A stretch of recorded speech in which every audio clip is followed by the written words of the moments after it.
স্বাগত দর্শক, পূর্বাঞ্চল রিজেন্ট সংবাদ সংলাপে সঙ্গে আছে নিরঞ্জন রায়।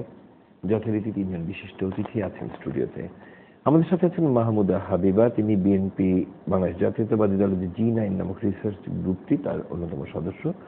আমাদের সাথে আছেন অ্যাসোসিয়েট প্রেসের বাংলাদেশ ব্যুরো প্রধান জনাব জুলহাস আলম। আমাদের সাথে আছেন সাবেক এমপি আওয়ামী লীগ দলীয় নেতা জনাব তানভীর শাকিল জয়। স্বাগত প্যানেলকে। দর্শক, আমরা আজকে যে বিষয়টি নিয়ে কথা বলতে চাই, আমরা বেশ কিছু ইস্যু নিয়েছিলাম। নরেন্দ্র মোদীর ভ্রমণ, বাংলাদেশে আসা নিয়ে কথা বলছি, হয়তো আজকেও এসে যাবে কথার প্রসঙ্গে। তবে আজকে যে বিষয়টিকে গুরুত্ব দিতে চাই সেটি হচ্ছে, আমরা আমাদের সহনাগরিকদের সমুদ্রে ভাসমান অবস্থায় দেখেছি এবং এক ধরনের পাচারকারীরা তাদেরকে পাচার করছেন, দেশের বাইরে পাঠানোর কথা বলে প্রলোভন দেখিয়েছেন, এমনকি দেশের বাইরে যাওয়ার পর তাদের কাছ থেকে অর্থ আদায় করছেন। অন্যদিকে কিছু সহনাগরিক আমাদের রয়েছেন যারা এই সময় দাঁড়িয়েও পাসপোর্ট ভিসা এই বিষয়গুলোকে সেভাবে গুরুত্ব না দিয়ে দেশের বাইরে যেতে পা বাড়িয়েছেন, হয়তো কোনো টোপে বা লোভে। একই সাথে এই ঘটনাটি হৃদয় বিদারক অত্যন্ত, কারণ আমরা যখন খুব শান্তিতে স্বস্তিতে থাকতে চেষ্টা করছি শারীরিকভাবে মানসিকভাবে, ঠিক তখন আমাদের এই রাষ্ট্রের নাগরিক যদি অভুক্ত থাকেন, যদি তিনি একটি ক্রমশ অত্যন্ত বিপজ্জনক একটি নৌযানে ভাসছেন, একটু পানি বা সামান্য খাবারের জন্য আক্রান্ত হচ্ছেন ভাবি, তখন অন্তত মানুষ হিসাবে আমাদের স্বস্তি লাগে না। আমরা এমনটি আর দেখতে চাই না, সেদিকে আমরা নজর দিতে চাই। এবং আমরা জানি যে অ্যাসোসিয়েট প্রেসের বাংলাদেশ ব্যুরো প্রধান হিসেবে জুলহাস আলম প্রায় এক সপ্তাহ কাটিয়েছেন সেই এলাকাগুলোতেই, চট্টগ্রামের, যেখান থেকে মানব পাচারটি ঘটছে মূলত। আমরা শুরুতে শুনে নিতে চাই জুলহাস আলমের অভিজ্ঞতা, তারপর চলে আসবো আমাদের দুই রাজনীতির দুই প্রান্তের দুজন কিভাবে মূল্যায়ন করেন বিষয়টির। অবশ্য বিষয়টি ঠিক রাজনৈতিক নয়, বিষয়টি রাজনীতির অনেক ওপরে, সব মানুষের, এবং যারা পাচার হয়েছেন বা হতে পারেন বা হয়ে এর মধ্যে আর কখনো ফিরবেন না, তারা কোন মার্কায় ভোট দিতেন আমরা কিন্তু জানি না। যে ঘটনাটি এর মধ্যে ঘটে গেল, এই মানব পাচারের ঘটনাটি বাংলাদেশে নতুন নয়, তবে এবার যে ঘটনাটি ঘটেছে এটি কিছু নিউ ট্রেন্ড আছে, কিছু প্রবণতা আছে, যেটা খুবই চিন্তার বিষয়। একটি হলো, এখানে মানব পাচার আমরা জানতাম যে টাকা নিয়ে তারপরে দালালরা নানাভাবে পাঠানোর ব্যবস্থা করে, কিন্তু এদের একটা বিরাট অংশ কিন্তু এবার টাকা দিয়ে যায়নি। এদেরকে নিয়ে যাওয়ার পরে তাদেরকে জিম্মি করে টাকা আদায় করা হয়েছে। কিভাবে নৌকায় যেভাবে উঠেছে আমি বলছি, এবং এর মধ্যে কিছু বাচ্চাও আছে। আমি কক্সবাজারের উখিয়াতে একটা গ্রামে গিয়েছি, ওই গ্রাম এবং ইউনিয়নে প্রায় 5-6টা বাচ্চা স্কুলে গেছে আর ফেরত আসেনি। ক্লাস 7-8-এ পড়ে, তারা ফেরত আসেনি। সো এটা একটা ট্রেন্ড। আরেকটা ট্রেন্ড হচ্ছে যে রোহিঙ্গাদের, আপনারা জানেন, যারা আনরেজিস্টার্ড রোহিঙ্গা, তারা নানা জায়গায় ডে লেবারার হিসেবে কাজ করে, শ্রমিক হিসেবে কাজ করে, ইলিগালি কাজ করে, যেহেতু তারা এখানে তাদের জীবন জীবিকার জন্য করে, পেটের দায় করে। তো সেই জায়গা থেকে তারা হয়তো সমুদ্রে মাছ ধরতে গেছে, বাংলাদেশে কোনো ট্রলার মালিকের কাজ করছে, সেখান থেকে তাদেরকে কিডন্যাপ করে বড় জাহাজে তুলে দেওয়া হয়েছে। পরবর্তীতে তার স্ত্রী অথবা ভাইদের মতো ঘটনা, হ্যাঁ, তাদেরকে একদম কিডন্যাপ করে নিয়ে যাওয়া হয়েছে সমুদ্র থেকে। এবং যারা এগুলো করেছে তাদের মধ্যে নানা গ্রুপ আছে। ধরেন আপনি যাদেরকে এখান থেকে ট্রাফিক করা হচ্ছে, পাচার করা হচ্ছে, তাদেরকে একটা নৌকায় নিয়ে যাওয়া হচ্ছে, আরেক গ্রুপ এসে তাদেরকে অ্যাটাক করে তাকে ছিনিয়ে নিয়ে যাওয়া হচ্ছে। নিয়ে যাওয়ার পরে তাদের ছিনিয়ে নেওয়াটাও কি তাদের সেই র্যাকেটেরই অংশ? হ্যাঁ হ্যাঁ, আপনি যারা পাচার হচ্ছে তারা ভাবছে ছিনিয়ে নেওয়া হচ্ছে। আমি এমন কেস পেয়েছি যে একজন মানুষকে 3 থেকে 4 বার বিক্রি করা হয়েছে। তো এটা শুধু যে মানব পাচার তা কিন্তু না, মানব পাচার সাথে অনেকগুলো এলিমেন্ট যেটি বাংলাদেশের এইভাবে ছিল না। এবং ধরেন যে একটা বাচ্চাকে, তার বাবা মার সাথে আমি কথা বলেছি, ইন্টারভিউ করেছি, সে স্কুলে গেছে তার 2 বোনের সাথে, কিন্তু ছেলেটি আর ফেরত আসেনি। কোথায়, তার 10 দিন পরে জানা গেল, একজন ফোন করে বলেছেন যে আপনার ছেলে আমার কাছে আছে, আপনি আমাকে 20,000 টাকা পাঠান, তাহলে আমি আপনার ছেলের খোঁজ দেব। তো এই অবস্থায় এটা হয়েছে। তারপরে টাকা পাঠানো হয়েছে, তার কিছুদিন পর আবার ফোন এসেছে, ওই ছেলেকে দিয়ে ফোন করানো হয়েছে মিয়ানমার জলসীমার থেকে। ফোন করে বলা হয়েছে যে আব্বু আমাকে তো ধরে নিয়ে আসছে, তুমি 1,80,000 টাকা দাও। ওখানকার জেনারেল রেট হলো 1,80,000 টাকা মানুষের দাম। হ্যাঁ, এবং মানুষের দাম 1,80,000 টাকা। এবং যার কাছ থেকে যেভাবে পাচ্ছে, ওই মোবাইল নাম্বার দিয়ে সেখানে করা হচ্ছে, কাউকে পাঠিয়ে টাকা নেওয়া হচ্ছে, এবং থ্রেট দেওয়া হচ্ছে যে পুলিশকে বলা যাবে না, তাহলে মেরে ফেলবে। সো বাবা মা কি করে এই প্রবণতাগুলো। এবং একটি কেস পেলাম যে রোহিঙ্গা আনরেজিস্টার্ড ক্যাম্পে যে ভদ্রমহিলার স্বামী সে এরকম একটা ট্রলারে, বাংলাদেশের ট্রলারে কাজ করছিলেন, সেখান থেকে তাকে ধরে নিয়ে যাওয়া হয়েছে এবং 1 মাস 6 দিন পরে ওই ভদ্রলোককে দিয়ে তার ওই স্ত্রীকে ফোন করানো হয়েছে, বলেছে যে 1,80,000 টাকা দাও, আমি মালয়েশিয়া যাচ্ছি, আমাকে ওখানে ধরে বেঁধে আমাকে মেরেছে, আমাকে মেরে ফেলবে। তাকে বলেছে তার ভাষায় যে আমাকে মেরে বলেছে পেট ফুঁড়ে সমুদ্রে ফেলে দিবে, তো তাকে তাড়াতাড়ি টাকাটা পাঠাও ওই নাম্বারে। তো ওই টাকা দেওয়ার পরে আজকে 6 মাস হয়ে গেছে, ওই ভদ্রলোকের আর কোনো খবর নেই। এই মহিলা ভিক্ষা করেন, উনি রোহিঙ্গা ক্যাম্পের পাশ থেকে একজন সুদে যারা টাকা ধার দেয়, তো এরকম একজনের কাছ থেকে 6 মাসে ডাবল শোধ করবেন এই শর্তে যে আমার স্বামী মালয়েশিয়া গিয়ে কাজ করে আপনার টাকা ফেরত দেবে। 1 লাখ টাকা নিয়েছেন, 6 মাসে 2 লাখ টাকা তাকে দিবে। এখন কি হয়েছে, একদিক হলে তার স্বামীর খোঁজ নেই, ওই টাকা সে দিয়েছে, ভিক্ষা করেন সে ওই মহিলা, এবং টাকা দিয়েছেন এবং 6 মাসে আর কোনো খবর নেই, এবং তার ধারণা তার স্বামীকে মেরে ফেলা হয়েছে, টাকাটা পাওয়ার পর মেরে ফেলা হয়েছে। আরো অভিজ্ঞতা শুনবো, ঠিক এটুকুনি কথা বলে আসতে চাই। তানভীর শাকিল জয়। জি, ধন্যবাদ অঞ্জনদা।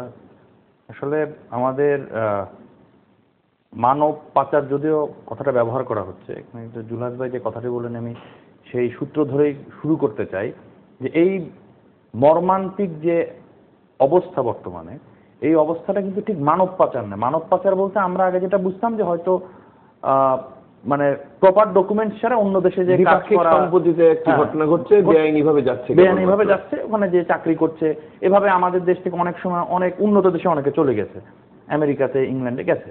কিন্তু এবার দলের সাথে নামটি ফিরিয়ে দিয়ে চলে গেল, রাজনৈতিক আশ্রয় নিয়েছে, গায়কের সাথে চলে গেছে, এরকম ঘটনা ঘটেছে, এরকম ঘটনা বাংলাদেশে ঘটেছে এবং দীর্ঘদিন ধরে চলে আসছে। কিন্তু এবার যে একটি ভয়াবহ চিত্র ফুটে উঠলো, এবং জনাব জুলহাস যে কথাগুলো বললেন যে এটি আসলে ঠিক মানব পাচারের গণ্ডি ছাড়িয়ে দাসত্ব, কিডন্যাপিং এই দিকে চলে গেছে।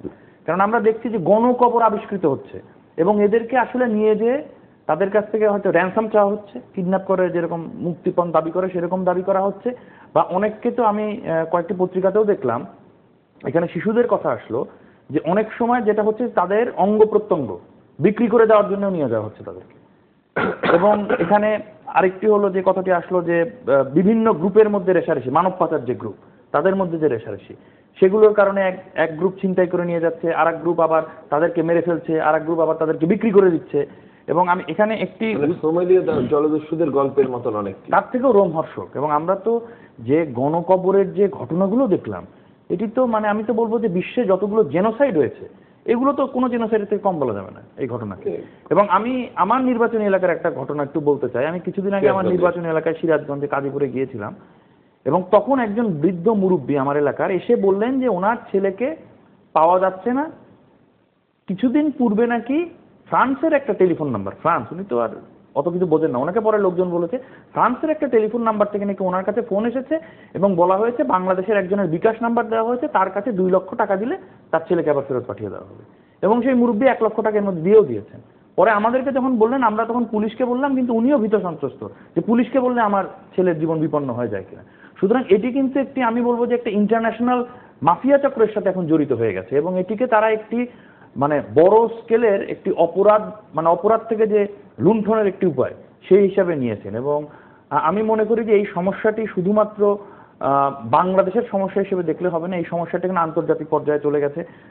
পার্শ্ববর্তী দেশ মিয়ানমার জড়িয়ে আছে, এবং মিয়ানমারে রোহিঙ্গাদের ওপরে যে অমানবিক নির্যাতন যুগ যুগ ধরে চলে আসছে, হ্যাঁ, তার হত্যা, গণহত্যা এবং নির্যাতন যে চলে আসছে। সুতরাং সেই রোহিঙ্গারা তারা তো এখন তাদের জীবনের তাগিদে, বেঁচে থাকার তাগিদে তারা দেশ ত্যাগ করছে, এবং যখনই তারা দেশ ত্যাগ করছে এই জনগোষ্ঠীকে এই দুর্বৃত্ত চক্র লুফে নিচ্ছে, তাদেরকে নিয়ে ব্যবসা করছে, তাদেরকে বিক্রি করে দিচ্ছে। বাংলাদেশিকে কি তা নয়, তারা কি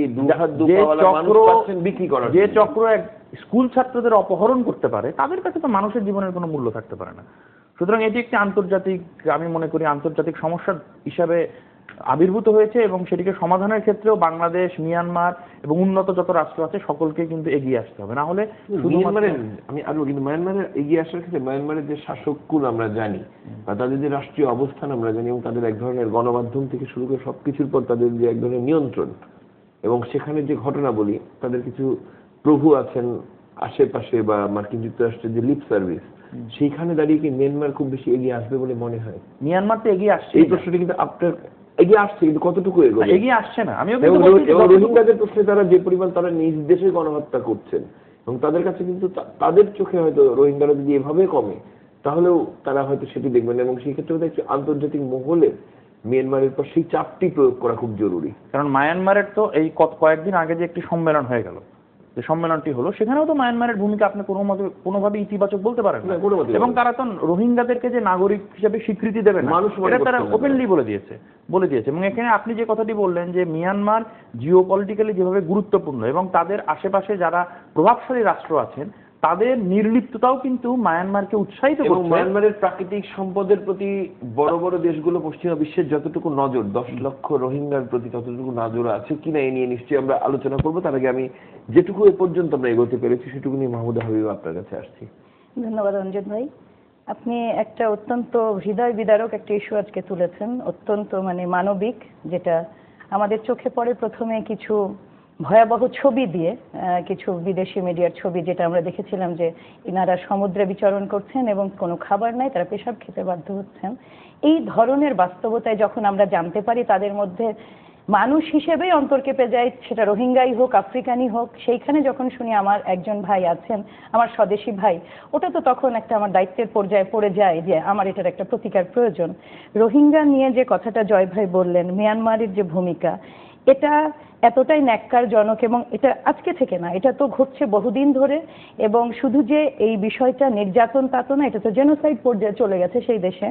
এবং তাদের যারা পালিয়ে যাচ্ছেন তাদেরকে পালিয়ে যেতে আসলে বাধ্য করা হচ্ছে, যেন রোহিঙ্গারা শেষ জন পর্যন্ত নৌকায় উঠে চলে যান, এটাই তো লক্ষ্য। রোহিঙ্গা মুক্ত মিয়ানমার প্রজেক্ট তাদের হাতে আছে। সেইখানে অবশ্যই পৃথিবীর কোনো জায়গা থেকেই আপনি দেখবেন বিভিন্ন জায়গায় একজন দুইজন মানুষ মারা গেলেও সেটা ইন্টারন্যাশনাল মিডিয়ায় এত বেশি কাভারেজ হয়, অথচ মিয়ানমারের এই ঘটনাটা কোথাও আমরা দেখিনি যে কোনো কাভারেজ হয়েছে। অথচ ফেসবুকের কল্যাণে আমরা কিন্তু এই ছবিও দেখেছি যে গ্রামকে গ্রাম পুড়িয়ে কয়লা করে দেওয়া হয়েছে। এই মিয়ানমারের এই এক সিচুয়েশনকে কেন্দ্র করে এই যে ব্যবসা, বাংলাদেশের আমাদের যারা ভাইরা এখানে ভুক্তভোগী হয়ে পড়েছেন, আমরা পত্রপত্রিকায় জানতে পারলাম ব্যবসাটা 10 বছর ধরে শুরু হয়েছে, গোপনে চলতে চলতে হয়তো গত কয়েক বছরে এটা ব্যাপক আকার ধারণ করেছে। এই ক্ষেত্রে আমি একটা ছোট্ট ধন্যবাদ দিই এক পিতা, রোহিঙ্গা এক পিতা, কুল্লা মিয়া সম্ভবত, গতকালকে আমি পড়ছিলাম প্রথম আলোতে, যিনি প্রথম তার সন্তানকে খুঁজতে খুঁজতে চলে যান থাইল্যান্ডে, এবং থাইল্যান্ড এবং ব্যাংকক এবং মালয়েশিয়ার সরাসরি ইনভলভমেন্ট এক শ্রেণীর লোকজনের আছে বলেই কিন্তু এই ব্যবসাটা এত দূর চলে গেছে। এবং সেখানে উনি সেই খবর বোধহয় খুঁজে পান তার সন্তানের, এবং তারপর থেকেই এত বড় একটা মাফিয়া চক্রের হিসাব সবার কাছে চলে আসে। জয় ভাইয়ের সাথে ছোট্ট একটু দ্বিমত করে আমি যেটা বলতে চাচ্ছি সেটা হচ্ছে যে বাংলাদেশ কোনো অর্থেই মায়ানমারের মতো পরিস্থিতিতে নাই। আমরা ব্যক্তিগতভাবে মনে করি আমরা অনেক দূর এগিয়েছি, কিন্তু আমরা ঝাঁপিয়ে পড়েছি। হ্যাঁ, এবং এই ক্ষেত্রে আমাদের যেটা করতে হবে সেটা হচ্ছে যে শুধু যে আন্তর্জাতিক মহলের উপরে চাপ সৃষ্টি, মায়ানমারের উপরে চাপ সৃষ্টি তাই নয়, আমাদের নিজেদের ভিতরে আমাদের যে নিরাপত্তা বেষ্টনী সেটাকেও আমাদের অনেক অনেক অনেক দৃঢ় করতে হবে। আমি এটাই ভেবে পাই না যে এতগুলা মানুষ, এটা যদি আমি মায়ানমার হতেই পারে, মায়ানমারের তো প্ল্যানই যে চলে যাবে প্রতিটা রোহিঙ্গা, কিন্তু বাংলাদেশ থেকে কিভাবে একজন দুইজন নয় হাজার হাজার মানুষ বেরিয়ে গেছেন, পাচার হয়েছেন। আমি রুটস বলে একটা আমরা সবাই বোধহয় রুটস দেখেছি, যে বিখ্যাত উপন্যাস, সেটা মুভিও দেখেছি আমরা, যেটা দেখা যেত না, এই রোমহর্ষক মুভিটা যেটা ভাই বললেন এইমাত্র জুলহাস ভাই, যে 3-4 জায়গায় বিক্রি হয়েছে। এটা তো প্রোডাক্ট, তারা আর মানুষ থাকেন না। যখন কিডন্যাপ হয়ে যাচ্ছেন ওনারা তখন একটা প্রোডাক্ট হয়ে যাচ্ছেন, যে মানুষ যেটা তারা তাদের কোনোভাবেই কিডন্যাপার বা হাইজ্যাকারদের কাছে তারা আর মানুষ হিসেবে গণ্য হচ্ছে না। আপনি মুক্তিপণই আদায় করেন আর আপনি অর্গানিক সেল করেন, যে অর্থে আপনি যান, তারা প্রোডাক্ট। কাজেই এর পরের কিডন্যাপ হয়ে যাওয়ার পরবর্তী ধাপগুলো আসলে এটা আমরা যতই বলার চেষ্টা করি বোঝা সম্ভব না। করণীয় কি আছে, কোথায় আমাদের গ্যাপ, সেটা যদি একটু প্রাথমিক আলাপ আলোচনা করি, সেটা হচ্ছে যে যথেষ্ট সচেতন একটা দেশ বাংলাদেশ, যেখানে কয়েক হাজার এনজিও কাজ করে, জনসচেতনতা বৃদ্ধি, অনেক পদক্ষেপ আমাদের আছে। সুস্থ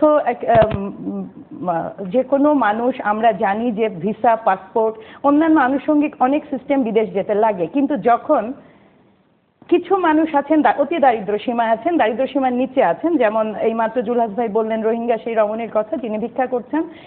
ইনাদের কিন্তু অনেক কিছুই তাদের হাতে ইন্টারনেট নাই। রোহিঙ্গা সেই রমণীর সমস্যাটি কিন্তু অন্য জায়গায় আছে, তিনি কিন্তু ইচ্ছে করলে পাসপোর্ট ভিসাটি পাবেন না। হ্যাঁ হ্যাঁ, আন্তর্জাতিক নিয়ম অনুসারেই পাবেন না, বা তাদের যে অবস্থানগতভাবে পাবেন না। সুতরাং আমাদের নাগরিকদের সাথে তাদের যদি অবস্থানগত তফাৎ আছে, কিন্তু যখন আপনি ওই অতি দরিদ্র সীমায় চলে যাবেন অঞ্জন ভাই, তখন কিন্তু আসলে সচেতনতার অভাবটা কাছাকাছি একই ধরনেরই হয়ে যায়।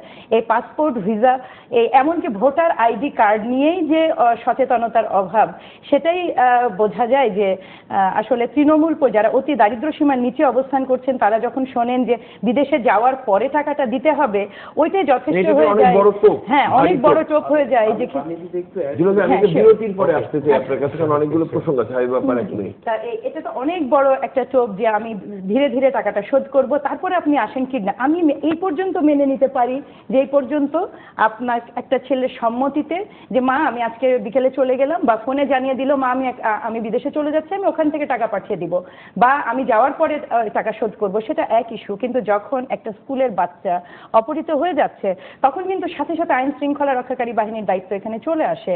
আপনি যতই বলেন একজন দুইজন না, হাজার হাজার মানুষ দিনের পর দিন কিভাবে এই ইস্যুটা সমস্ত আমাদের এই ব্যাপক সিস্টেম, এই যে ব্যাপক প্রশাসন কিভাবে নজরের বাইরে থেকে গেল।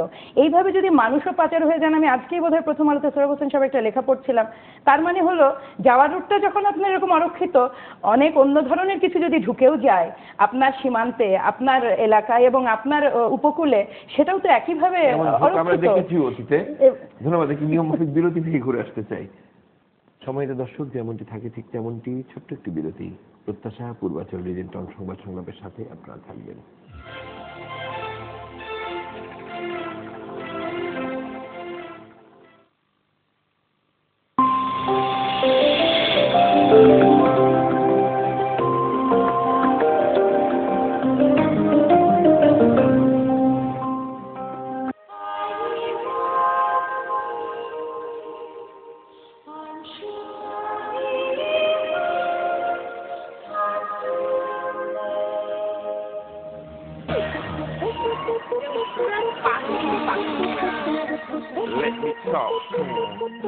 Good morning, sweetheart. Kid, you look good. Let me talk to him. Come on.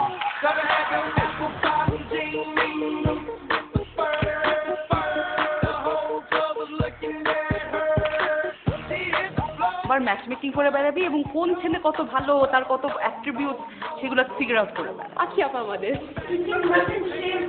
Biryani, pulao, আর তিহারি, আর কি বলো, আর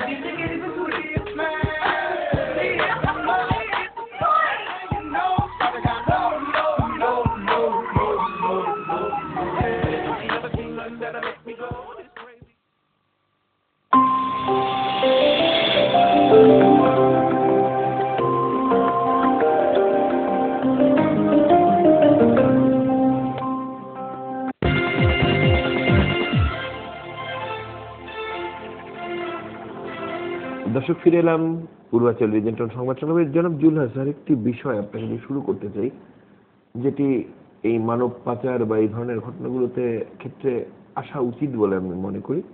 ধরুন আমাদের এই ভূমিখণ্ডে একজন নোবেল লরিয়েট আছেন, শান্তিতে নোবেল পেয়েছেন, মিয়ানমারে একজন নোবেল লরিয়েট আছেন, কিন্তু এত বড় ঘটনা তাদেরকে কোনো, আমি জানি না, আমরা ছোট প্রতিষ্ঠানে কাজ করি, আপনি একটি আন্তর্জাতিক প্রতিষ্ঠানে কাজ করেন, অ্যাসোসিয়েট প্রেসের আপনাদের যে পুরো পেজ, তার কোনো প্রান্তে কি ডক্টর ইউনূস বা অং সান সূচিকে পাচ্ছেন এই ইস্যুতে? না, আসলে পাচ্ছি না। অনেকে হয়তো মার্জনা করবেন, কিন্তু প্রশ্ন বোধহয় সরকারের চোখে চোখে ঠিক করা উচিত। সাধারণ মানুষের মনেও আসলে কথা আছে, এবং আমরা জানি যে মিয়ানমারের যিনি নেত্রী বিরোধী দলের, উনি কিন্তু এটাকে একটি ইউরোপ নিয়ে পিস লিখে দুজন দাঁড়িয়েছিলেন, আমরা দেখেছিলাম। তো যার জন্য হয়েছে যে এগুলো না, আপনি জানেন যে দালাই লামাও ওনাকে আহ্বান জানিয়েছেন তার আরো মানে অ্যাক্টিভ রোল পালন করা উচিত। এটা তো একটা বিষয় আছেই, সেটা নিয়ে হ্যাঁ, মানে এক ধরনের মানে সমালোচনা আছে, একটা মানে কোনো ধরনের রোলই তার নেই, কোনো ভূমিকা নেই। তা আমি আসলে এটি তো বিষয়ে আমার মনে হয় যে জয় ভাই একটু ভালো বলতে পারবে। বোঝা গেল তাদের আমরা খুঁজে পাচ্ছি না, আমরা পেছনে চলে আসি। সেই ব্যাপারে কোনো সন্দেহ নেই। তারা নিশ্চয়ই পাসপোর্ট বিষয় নিয়ে বাইরে গেছে, কারণ ওনারা দুজন আমাদের দুই দেশের এত সম্মানিত ব্যক্তি যে ওনারা যদি একটা কথা বলেন গ্লোবালি, তারা আন্তর্জাতিক গ্লোবালি একটা ইম্প্যাক্ট আছে, বিরাট ইম্প্যাক্ট আছে আমি মনে করি। আমি জানি না কেন এই বিষয়গুলো থেকে ওনারা নিজেদেরকে দূরে সরিয়ে রাখছেন বা রাখেন।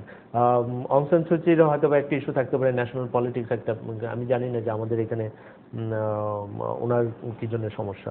তো আমি যেটা বলছিলাম যে ওখানকার গ্রাউন্ড রিয়ালিটি কি বাংলাদেশের অনেকগুলো বাস্তবতার কথা বলছিলাম। এই বাস্তবতার মধ্যে এর মধ্যে আমি একটা পরিসংখ্যান দেই যে গত 15 মাসে জাতিসংঘের এবং আরো কিছু এজেন্সির একটা খসড়া হিসাব মতে 15 মাসে প্রায় 88,000 লোক মিয়ানমার এবং বাংলাদেশ থেকে এইভাবে গেছে। এটি আপনাদের খবর? এটা ইউএন সহ এবং অন্যরা একটা রাফলি একটা এস্টিমেট করেছে, এবং এই মুহূর্তে বলা হচ্ছে যে প্রায় 7,000 লোক ভাসমান আছে এবং 4,600 মানুষকে তীরে নিয়ে আসা হয়েছে বিভিন্ন জায়গায় এই কদিনে। এই অবস্থার মধ্যে চলছে, এবং বাংলাদেশে যে এই ঘটনাটি ঘটছে, এই ঘটনাটি কিন্তু কক্সবাজার বা চিটাগং এর ইস্যু না। বাংলাদেশ আপনাকে ধরেন 116 জন যে প্রথম একটা গ্রুপ যে ফেরত আসলো, এই 116 জনের মধ্যে 25টা জেলার লোক ছিল, এবং সর্বশেষ যে গ্রুপটা এসছে ওই দিন আমি কক্সবাজারে ছিলাম, 17 জন, তার মধ্যে 11 জন ছিলেন নরসিংদী। তার মানে কি এটার ব্যাপকতা এমন বেড়েছে।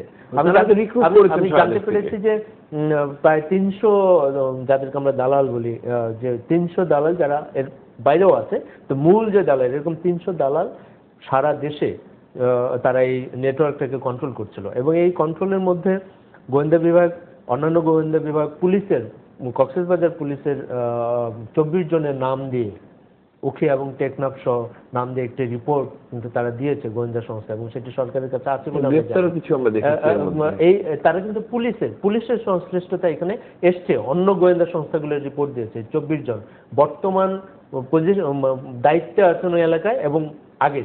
তার মানে কি সমস্যাটি পুরনো, এবং এতে আমরা ছোটখাটোটাকে ট্রিটমেন্ট না করে এটাকে অনেক বড় করে, এবং এই বড় করার ফলে আরো অনেকগুলো বিষয় আছে। আমি আজকে অন্য একটি জায়গায় বলছিলাম যে বাংলাদেশে 2012 সনে একটা আইন হয়েছে, সেটা হচ্ছে human trafficking deterrence and suppression act, যেখানে খুব ক্লিয়ারলি বলা আছে যে বাংলাদেশে এই হিউম্যান ট্রাফিকিংটাকে কিভাবে এটাকে কন্টেন করা হবে, কিভাবে এটাকে ঠেকানো হবে, কি বিচার হবে। বিচারে যেমন একজন ব্যক্তি যদি মানব পাচারকারী হয়, সেটা যদি প্রমাণিত হয় তাহলে তার যাবজ্জীবন কারাদণ্ডের সর্বোচ্চ বিধান আছে। যদি এটা অর্গানাইজড ক্রাইম হয় তাহলে মৃত্যুদণ্ড পর্যন্ত আছে। এগুলো কিন্তু সব আছে আমাদের, এবং সেক্স ট্রাফিকিং এবং ফোর্স লেবার এগুলো ডিফাইন করা আছে। এই যে ঘটনাগুলো ঘটছে, এইবার যে ঘটনাগুলো ঘটলো, এই ঘটনাগুলোর মধ্যে অর্গানাইজড যে ক্রাইম, সেটার আলামত কিন্তু পুরোপুরি স্পষ্ট। এবং এই দায়, আমি কক্সবাজারের প্রত্যন্ত এলাকায় ঘুরেছি, সেখানে আমি দেখেছি যে স্থানীয় ইউনিয়ন পরিষদের একজন চেয়ারম্যান, মেম্বাররা সহ স্থানীয় যে কিছু নেতা, কিছু যারা কন্ট্রোল করে সমাজপতি, সেখান থেকে শুরু করে পুলিশ প্রশাসন, সাধারণ সিভিল প্রশাসন, এগুলো মিলে কেউ এই দায় এড়াতে পারে না। কারণ এগুলোর সাথে তারা কোনো না কোনোভাবে একটা অংশ, হয়তো সবাই না, একটা বিরাট অংশ এটার সাথে জড়িত। কেন জড়িত? কারণ এটা একটা ব্যবসা হয়েছে, কোটি কোটি টাকার ব্যবসা হয়েছে, কোটি কোটি টাকার ব্যবসা হয়েছে, এবং হচ্ছে ব্যবসা, যার কাছ থেকে যেভাবে পাচ্ছে সেভাবে টাকা নিয়ে যাচ্ছে। কারণ ইভেন আমি এমন কেস পেয়েছি যেটা বলছিলেন যে কেন যাচ্ছে এই মানুষগুলো। আমরা জানি যে গত কয়েক বছর বাংলাদেশ অর্থনীতিতে অনেকখানি এগিয়েছে, এবং আমাদের জিডিপি পার ক্যাপিটা ইনকাম মোর দেন $1,000, সবই ঠিক আছে, কিন্তু তারপরে সাধারণ মানুষের একটা অংশের সমস্যা আছে, তাদেরকে লোক দেখানো হচ্ছে। আমি একটা কেস পেয়েছি যে ছেলেটি নরসিংদীর, 23 বছর বয়স, সে আমাকে বললো যে ভাইয়া, আমাকে বলেছে কি যে আমার পেছনে 6 মাস লেগেছিল, আমাকে বলেছে যে তুমি বাড়ি থেকে কাউকে বলবা না, তুমি আমার সাথে চলো, একটা বড় জাহাজ, ফুটবল মাঠের মতো একটা বড় জাহাজে করে তোমাকে মালয়েশিয়া নিয়ে যাবো, 7 দিন লাগবে, তুমি ক্রিকেট খেলতে পারবে সেখানে, তোমাকে এই খাবার দেওয়া হবে, বড় বড় চিংড়ি মাছ খাইতে দেওয়া হবে, ইত্যাদি ইত্যাদি। এবং সে একটি টেক্সটাইল মিলে কাজ করতো, 7,000 টাকা বেতনে নরসিংদীতে, সেটি বাদ দিয়ে সে বাড়ি থেকে লুকিয়ে চলে গেছে। যাওয়ার পরে তার যেটি হয়েছে, তাকে প্রচন্ড রকম মারধর করেছে, 3 মাসে সাগরে ভাসমান, তাকে খেতে দেওয়া হয়নি, প্রচন্ড মারধর করেছে, সারা গায়ে তার ব্যথা এবং ঘা হয়ে গেছে। এবং তারা আমাকে বলেছে যে আমরা প্রায় 2 মাসে একবার গোসল করার সময় পাই, এবং আমি নামাজ পড়তে চেয়েছি, আমাকে দেয়নি। আরো দেখেন কি ড্রিম, এই ছেলেকে জিজ্ঞেস করলাম যে কেন তুমি গিয়েছো? বললে যে আমার ছোটবেলা থেকে খুব ইচ্ছা যে আমি আমার এলাকায় একটা 3 তলা মসজিদ বানাবো, 3 তলা মসজিদ বানাবো। আমি তো এই বেতন দিয়ে তো আমি বানাতে পারবো না। আমি ভাবলাম যে মালয়েশিয়া গিয়ে আমি টাকা ইনকাম করব, তারপরে আমি আস্তে আস্তে করে 3 তলা একটা মসজিদ বানাবো। এই যে দেখেন যে এই প্রান্তিক জনগোষ্ঠী যার কিছুই নেই, বললো যে আমার বাড়িতে 1 ছটা জমি নেই, আমার একটা গরু ছিল, সেই গরুটা বিক্রি করে আরো কিছু ধার করে আমাকে 50,000 টাকা দিয়েছে আমার বাড়ি থেকে। যখন আমার বাবা মাকে আমাকে দিয়ে ফোন করে বলেছে, আমাকে মেরেছে, আমি কাঁদতে কাঁদতে বলেছি যে আমাকে মেরে ফেলে সমুদ্রে ফেলে দেবে, তোমরা টাকা পাঠাও। 1,80,000 টাকা চেয়েছে। 50,000 টাকা পাওয়ার পরে তাকে একটা ছোট নৌকায় তুলে পাঠিয়ে দিয়েছে, রাতের বেলা এসে শাহপুরের দ্বীপের এক জায়গায় নামিয়ে দিয়েছে। তো এই ঘটনাগুলো, এবং এই যে জয়ভাইয়ের এলাকা থেকে সিরাজগঞ্জ থেকে আমি একজন লোককে পেয়েছি, তাকেও একইভাবে নিয়েছে। কিভাবে নিয়েছে? চিটাং নিয়ে আসছে, একজন বয়স্ক, মোটামুটি ভালো 40-45 বছর বয়স্ক। চিটাংয়ে যাওয়ার পরে তাকে যখন নৌকায় তুলেছে, টেকনাফে গিয়ে তাকে আটকে ফেলেছে।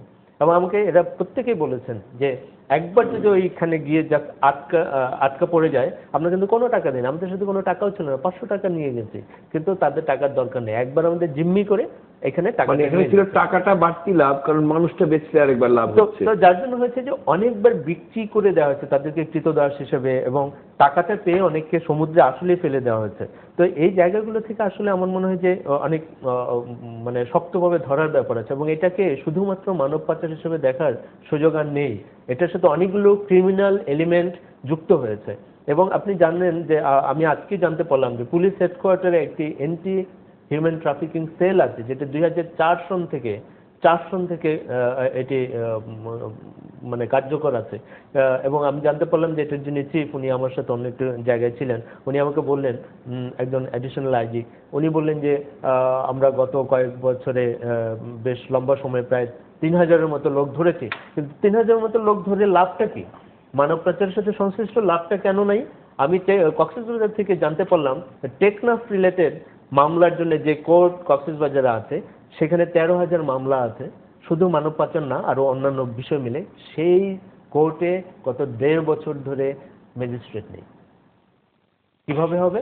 জামিন পেয়ে বেরিয়ে যাচ্ছে, এই বিচার কে করবে? কার শাস্তি হবে? ধন্যবাদ জনাব তানভীর শেখ জয়।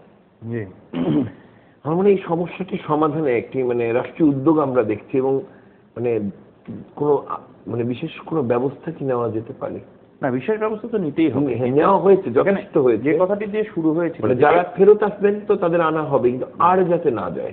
কেননা এটি কিন্তু আসলে সেই আমরা যেটা টিপিক্যাল মানব পাচারের যে একটি আইডিয়া বা ধ্যান ধারণা আমাদের প্রশাসনের মধ্যে বা মানে আমাদের মধ্যে ছিল, সেইটা থেকে কিন্তু বের হয়ে গেছে একদম ভিন্ন। এবং এখানে যে প্রশাসনের যে কথাটি আসছে, এটি কিন্তু আসলে অস্বীকার করা যাবে না যে অবশ্যই এখানে প্রশাসনের ডিপেন্ড করা তো না না না না না, এখানে প্রশাসনের অবশ্যই কিছু অংশ তো অবশ্যই জড়িত আছে, এটা রিপোর্টে এসেছে, এটি জুলাস ভাই বললেন।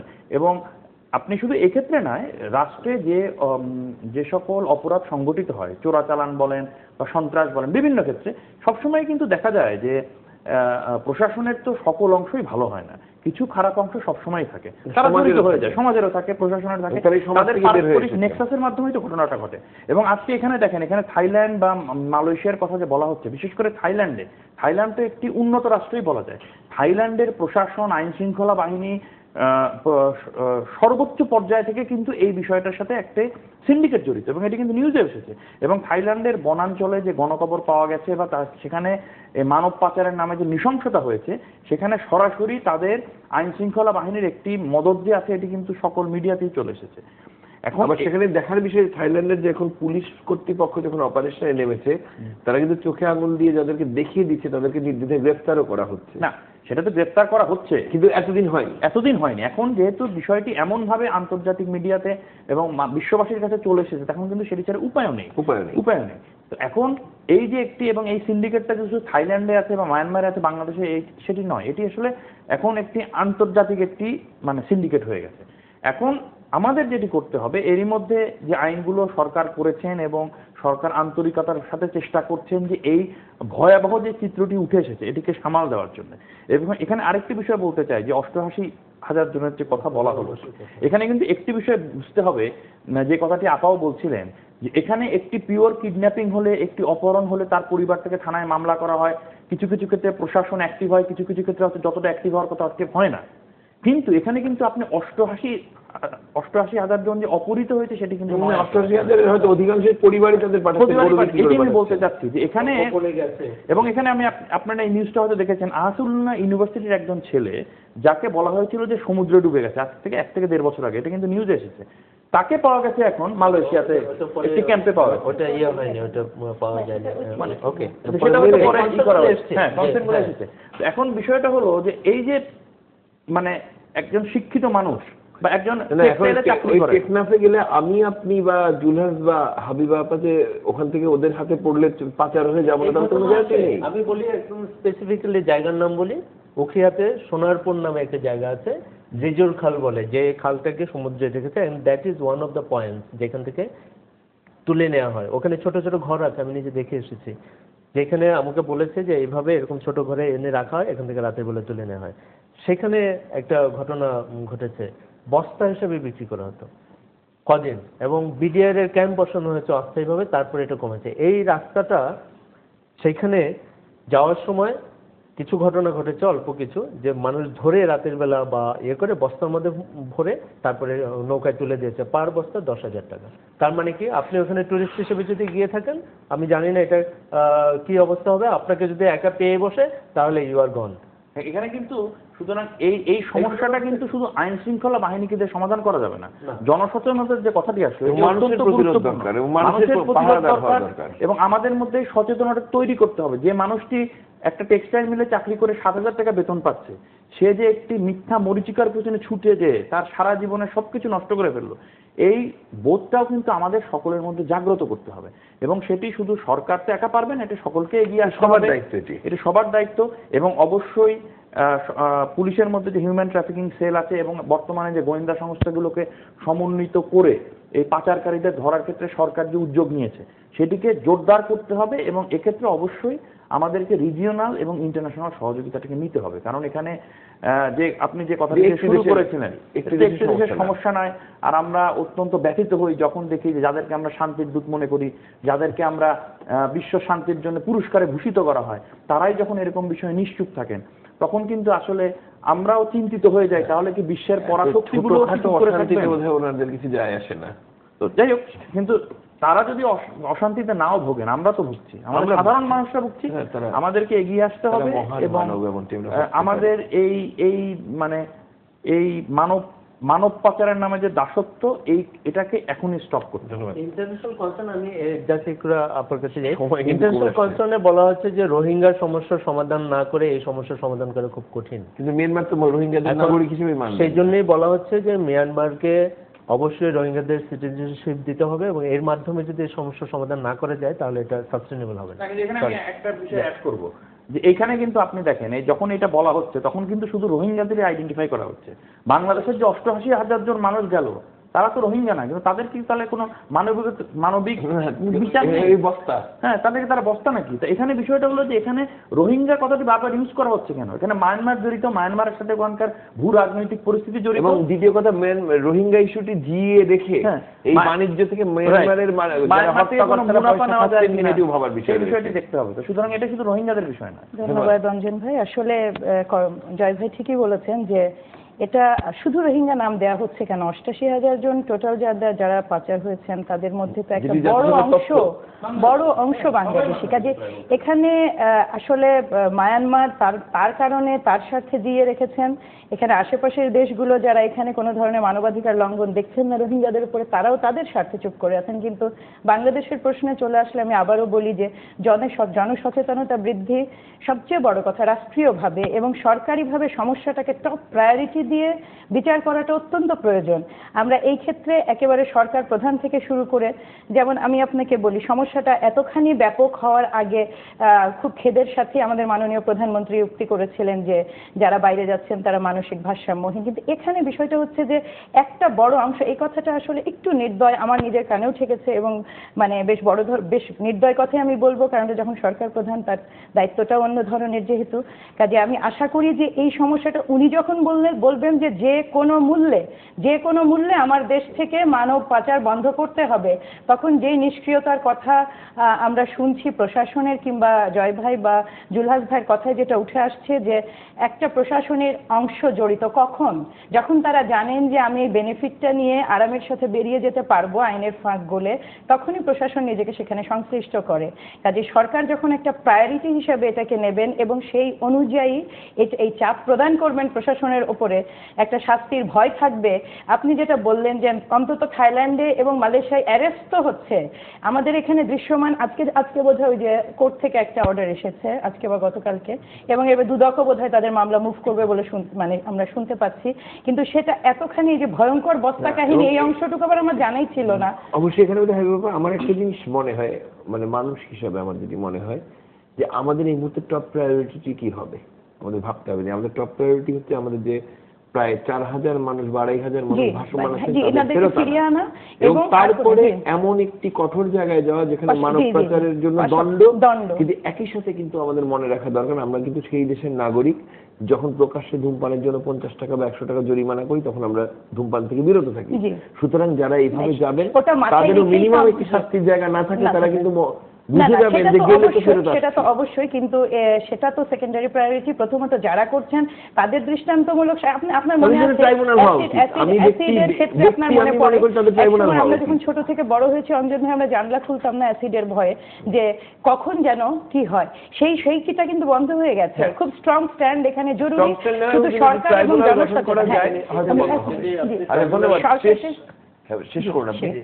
সরকারকে আমি মনে করি যে মানে দেশে তাদের নাগরিককে ফিরিয়ে আনার পাশাপাশি আন্তর্জাতিক চাপ তৈরির পাশাপাশি দেশের ভিতরে যে প্রশাসনিক ব্যবস্থা আছে এইখানে আমি তো মানে যে ব্যাপক ব্যর্থতা দেখি, সেটাও আসলে ওই পাচারকারীদেরই মানে ওই হিউম্যান ট্রাফিক যারা করছেন এই ব্যবসার সাথে যা সঙ্গতিপূর্ণই মনে হয় এবং খুব দুরভিসন্ধিমূলকই মনে হয় এই নিষ্ক্রিয়তাটা। কাজে এটা আসু একটা ট্রাইব্যুনালের কথা যেটা বলেন, সরকার যে আইনটি করেছে 2012-তে সবই কভার করেছে এবং সেখানে ট্রাইব্যুনাল করার কথা বলা হয়েছে। এবং মাননীয় আইনমন্ত্রী সাহেব অলরেডি বলেছেন যে অ্যাটলিস্ট 6টি ট্রাইব্যুনাল, এবং এই মামলাগুলো কিন্তু 90 দিনের মধ্যে শেষ করার কথা, কিন্তু খুবই ডিফিকাল্ট, কারণ এখানে নানা রকমের প্লেস অফ অকারেন্সটা ডেস্টিনেশন কান্ট্রি এবং যে সোর্সের কান্ট্রি এটাই থাকে। এখন সিরাজগঞ্জ থেকে কক্সবাজার গেছেন, ট্রাফিকার হচ্ছেন কক্সবাজার, এদেরকে নিয়ে আসা, এবং এই মানুষগুলো হচ্ছে খুব দরিদ্র শ্রেণী, তাদের জীবন জীবিকা বাদ দিয়ে ওই সাক্ষী দিতে ওখানে যেতে পারে না। এটা খুব কমপ্লিকেটেড, নট ইজি। সরকারের যে আইনটি আছে দারুণ একটি আইন, এবং আমি এবং যারা এই ব্যাপারে এক্সপার্ট তাদের সাথে কথা বলে দেখেছি, এবং এভরি এলিমেন্ট ইজ দেয়ার। তা আমার মনে হয় যে সরকার এখন যথেষ্ট তৎপর, এবং কক্সবাজার পুলিশ প্রশাসন, এমনি প্রশাসন, তাদের উপর প্রচন্ড চাপ আছে এটাকে ঠিক করার জন্য, এবং তারা আমার মনে হয় যে বিজেপি ক্যাম্প বা যে চাপটি যদি অব্যাহত থাকে তাহলে এটা একটি বড় রেজাল্ট হতে পারে, যে নতুন করে কেউ এই বাণিজ্য করার সাহসটি পাবেন না, এবং যারা আছেন সাগরে তাদের কারণ হ্যাঁ সেই জায়গাটা অনেকটা পরিষ্কার হচ্ছে। কারণ হচ্ছে যে একজন চেয়ারম্যান একজন ইউনিয়ন পরিষদের মেম্বারের কাছে তো রাষ্ট্র বা প্রশাসন জিম্মি হতে পারে, সেই ধারণাটা, এবং তারা এত বেশি ক্ষমতাবান নন, সেই ধারণাটি এখন ওই এলাকায় ক্রমশই স্পষ্ট হচ্ছে, এবং মানুষও এটি নিয়ে কথা বলছে। আমার মনে হয় যে এটি পরিস্থিতি পরিবর্তন হবে। এখানে সরকারের ক্ষেত্রে কিন্তু সর্বোচ্চ প্রায়োরিটি দেওয়া হচ্ছে, কেননা মাননীয় প্রধানমন্ত্রী কিন্তু এরই মধ্যে নির্দেশনা দিয়েছেন যে এইটিকে টপ প্রায়োরিটি ধরে সর্বোচ্চ কঠোরতা আইন শৃঙ্খলা বাহিনীকে দেখাতে হবে, এবং তার প্রমাণ কিন্তু আমরা পাচ্ছি। এরই মধ্যে আমরা দেখেছি যে মানব পাচারকারীদের সাথে আইন শৃঙ্খলা বাহিনীর সংঘর্ষে ক্রস ফায়ারে কিন্তু বেশ কয়েকজন মানব পাচারকারী এর মধ্যেই নিহত হয়েছেন, 6 জনের মধ্যে নিহত হয়েছেন। আজকেও একটি নিউজ আছে যে ঢাকার একটি হোটেল থেকে 19 জন সহ মানব পাচারকারীদের একটি গ্যাংকে ধরা হয়েছে, এবং গ্রেপ্তার কিন্তু চলছে। বেশ কিছু মানব পাচারকারী এরই মধ্যে গ্রেপ্তার হয়েছেন, এটা আমরা মিডিয়াতেও দেখেছি। এবং মাননীয় প্রধানমন্ত্রীর পক্ষ থেকে ওই নির্দেশনাটি দেওয়ার পরেও আজকে যে কথাটি উনি বললেন যে গোয়েন্দা সংস্থার রিপোর্ট যে ওখানে প্রশাসনের কেউ জড়িত আছে কিনা, ইউনিয়ন পরিষদের চেয়ারম্যান মেম্বারদের কথা বলা হলো, এটি কিন্তু উঠে এসেছে।